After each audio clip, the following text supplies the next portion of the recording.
Well, good evening, everyone. For those I've not had a chance to meet, my name is John Hybush, and I have the honor of being the Executive Director of the Ronald Reagan Presidential Foundation. It's my pleasure to welcome all of you here. In honor of our men and women in uniform who defend our freedom around the world, if you please stand and join me for the Pledge of Allegiance. I pledge allegiance to the flag of the United States of America and to the republic for which it stands, one nation, under God, indivisible, with liberty and justice for all. Thank you. Please be seated.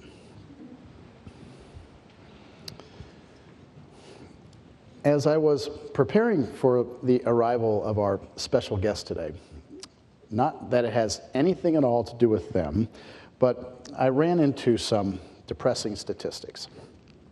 Don't worry, while this introduction will start on a low, I promise it will end on a high. The stats that I ran into were all about who was reading books these days and how often. Some of the numbers concern me. Now, don't hold me to them exactly, as my source was the internet, but they are revealing, and if even close, they are tough to swallow. What they say: 1/3 of high school graduates never read another book for the rest of their lives.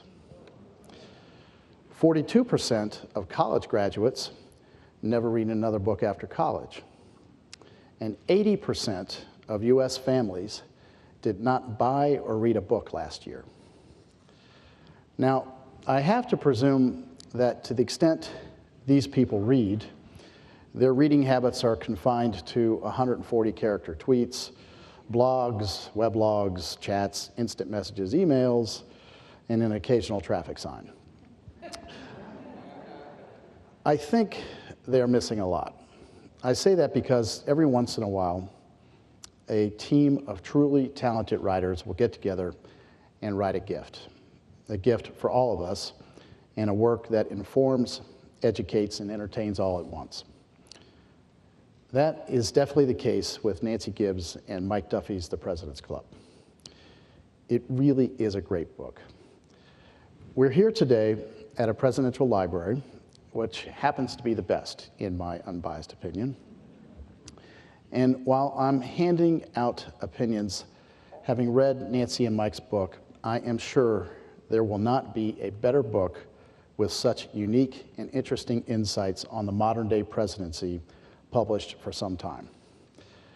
Now, I know this because for me, the book passed the "I didn't know that" test on every page.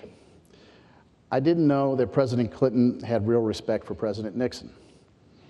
I didn't know that there was a presidential clubhouse across from the White House where only former presidents are allowed to stay. And I definitely didn't know that it was President Reagan who taught President Clinton how to salute. These really interesting discoveries are just a handful of the scores of such revelations throughout their book. And no wonder. Nancy and Mike are two of the most talented writers and editors at Time magazine who have the experience, the awards, the Rolodexes, and the reputations required to write such a wonderful book. So, ladies and gentlemen, with that, please join me in welcoming Nancy Gibbs and Michael Duffy.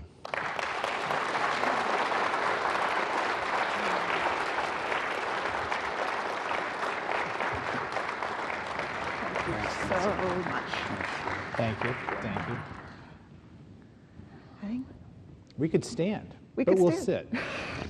Thank you, John, for that ridiculous introduction.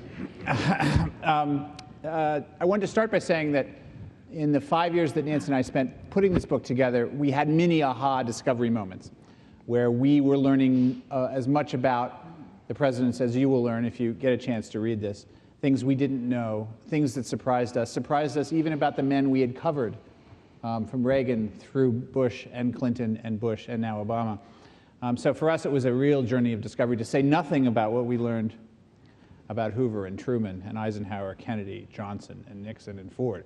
So we too came away sort of thinking, wow, I didn't know that.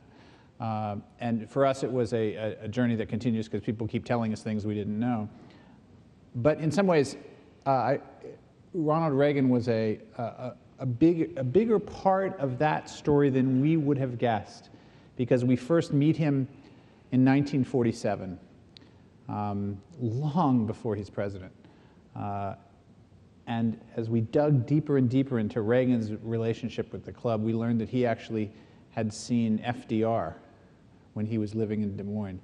And he'd gone to a Truman fundraiser in Kansas City when he was still a Democrat, and would then be taken under the wing of Ike when he was beginning his political career as a Republican. And I was struck by how his relationship with the club was so deep as we were coming up the driveway here, and we saw over and over again all the presidents, which is a reminder that every person who served as commander-in-chief sees himself as part of a bigger club. I just want to advance the picture here, if I can. This is a picture that was on the cover of Time 2 or 3 weeks ago. It's a Brooks Craft picture. It had never been published before. And so we were thrilled to put it on the cover because it takes you into the modern club that really began a long time before George W. Bush, Barack Obama, and Bill Clinton were there to pick up the torch. And in fact, it begins in, what year would you say? Well, it begins when a president is in need of some serious help. And that is what it would take to bring together such an unlikely partnership as Harry Truman and Herbert Hoover. Two men with nothing in common politically, nothing in common personally, no relationship of any kind, except for the fact that the world was a very difficult, dangerous, challenging place in 1945 when Truman suddenly finds himself president. And so he is not one to stand on ceremony. He did not care that Herbert Hoover had left Washington as the most hated man in America, with his motorcades being pelted with rotten fruit, had been exiled completely. And whenever anyone had suggested to Franklin Roosevelt that maybe, Hoover could be useful, and, Hoover knows a lot, and he was a great humanitarian relief worker before he became president, and, you could use him, Roosevelt would say, I am not Jesus Christ. I am not raising Herbert Hoover from the dead. Harry Truman felt differently. Harry Truman was reading the reports that said that as many as 100 million people in Europe were at risk of starving because the continent had been so devastated. And so, knowing exactly how the Roosevelt White House would react to this, Truman secretly mails a letter, personally, he secretly mails a letter to Hoover saying, would you be willing to come in and talk to me? And the two men meet. This picture is taken in May of 1945. Truman's only been in office for a matter of weeks. And they're very suspicious of each other, and Hoover afterwards thinks nothing is going to come of this. Well, within a year, Hoover has been given a staff and a plane and sent by Truman 55,000 miles around the world. He went to 22 countries, he met with 36 prime ministers and 7 kings and the Pope. And his mission was to move food from the countries that had it to the countries that needed it. And in doing so, these two presidents formed this partnership that existed so far outside of policy differences, of political differences, because they both were so committed to what needed to be done. And that first laid the foundation, laid the sort of philosophical premise for what presidents, and sometimes only presidents, could do for one another. And this is why, when the two men meet one another on the platform at Eisenhower's inauguration in 1953, Hoover goes over to greet President Truman and says, I think we should form a president's club. Truman says, great, you be the president, I'll be the secretary.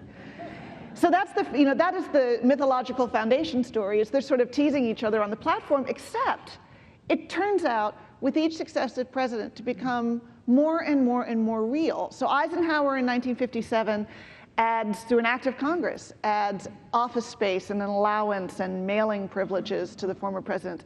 Lyndon Johnson grants them Secret Service security details and the use of presidential helicopters, and even a projectionist from the White House Film Library if they were being treated at Walter Reed and wanted to watch movies from the White House Library.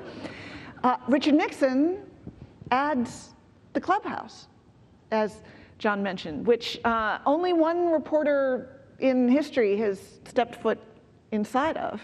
And when I asked the White House if I could actually see the clubhouse, which is on Jackson Square, right across the street from the White House, I called up the press secretary, Jay Carney, who used to be my colleague at Time, and he said, what building?